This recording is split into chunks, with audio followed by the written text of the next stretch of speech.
महाराष्ट्र के पुणे में तेंदुए के हमले में 13 साल की बच्चे की मौत के बाद अब प्रशासन ने बड़ा कदम उठाया है। वन विभाग ने तेंदुए को मारने का आदेश जारी कर दिया है। आदेश के बाद शार्प शूटर टीम को बुलाया गया, जो कि आदमखोर तेंदुए की तलाश में जुटे हुए हैं। इस वक्त तेंदुए को पकड़ने के लिए इलाके में 25 पिंजरे लगाए गए हैं। 10 ट्रैप कैमरेज और ड्रोन की मदद से तेंदुए की तलाश की जा रही है। साथ ही लोगों में जागरूकता फैलाने के लिए वन विभाग अभियान भी चला रहा है। गांव में अभी भी तनाव का माहौल बना हुआ है। ये तस्वीरें सामने आई हैं, जहां पूरी कोशिश की जा रही है अब तेंदुए को ट्रैक करने की।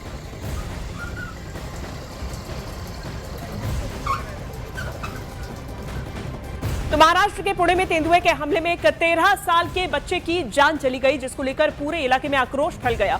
जैसे ही ग्रामीणों को इसकी खबर मिली, लोगों ने गुस्से में आकर वन विभाग के दफ्तर और विभागीय वाहनों को आग के हवाले कर दिया। इतना ही नहीं, उन्होंने सड़कों पर जाम लगाकर विरोध प्रदर्शन शुरू कर दिया। हालात बेकाबू होते हुए देख पुलिस ने इलाके में भारी बल तैनात कर दिया है। ग्रामीणों में सुरक्षा इंतजामों की कमी को लेकर गुस्सा है और माहौल अभी काफी तनावपूर्ण बना हुआ है। जानकारी के अनुसार बच्चा गांव के पास खेल रहा था, तभी झाड़ियों में छिपे तेंदुए ने अचानक ही उस पर हमला कर दिया। हमले में बच्चे की मौके पर ही मौत हो गई।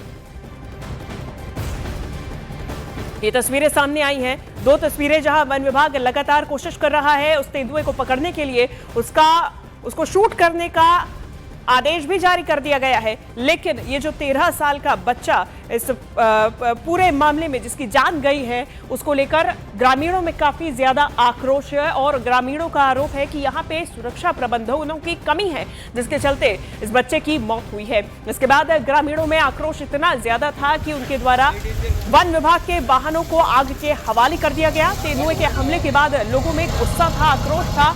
एक्शन की लगातार मांग की जा रही है। विभाग के दफ्तर के बाहर भी भारी हंगामा देखा गया है।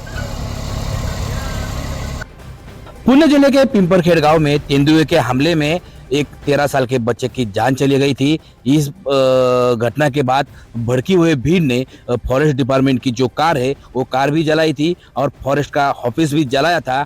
इस घटना के बाद फॉरेस्ट ने जो तेंदुआ है उसे शूट करने के आदेश दिए हुए। इसके अलावा जो तेंदुए पकड़ने के लिए यहाँ के जो पिंजरे है, पिंजरे की भी संख्या बढ़ाई गई है। अभी इस इलाके में तेंदुओं की संख्या ज़्यादा है। वन विभाग फॉरेस्ट ने जो तेंदुओं को शूट करने के ऑर्डर दिए हैं, लेकिन कौन से तेंदुओं को शूट करना, ये सबसे बड़ी चुनौती फॉरेस्ट के सामने है। हमारे साथ कुछ ग्रामस्थ है, क्या बताएंगे। वन विभाग जो है, फॉरेस्ट डिपार्टमेंट ने जो हमलावर तेंदुआ है उसे शूट करने के ऑर्डर दिए हैं। ये बहुत पहले होना चाहिए था। जो पहला अटैक हुआ था वहाँ से ही हम बोल रहे थे कि इस तरह से आप ड्रोन से उसे ट्रैक करो और शूट करो तो कुछ हद तक हमला कम हो सकते हैं। लेकिन फॉरेस्ट डिपार्टमेंट ने कुछ ध्यान नहीं दिया, प्रशासन भी ध्यान नहीं दे रहे। और 3 घटना होने के बाद कल रात को एक ऑर्डर आई है, उनको आप एक तो शूट करें और एक तो शिफ्ट करें। आपने देखा यहाँ पे तेंदुओं की संख्या ज़्यादा है। फॉरेस्ट ने तेंदुओं को जिसने हमला किया है वो हमलावर तेंदुओं को शूट करने के ऑर्डर दिए हैं, लेकिन कौन से तेंदुओं को शूट करना, ये बड़ी चुनौती फॉरेस्ट के सामने रहने वाली है। सचिन तोड़कर, न्यूज़ 18 इंडिया, पुणे।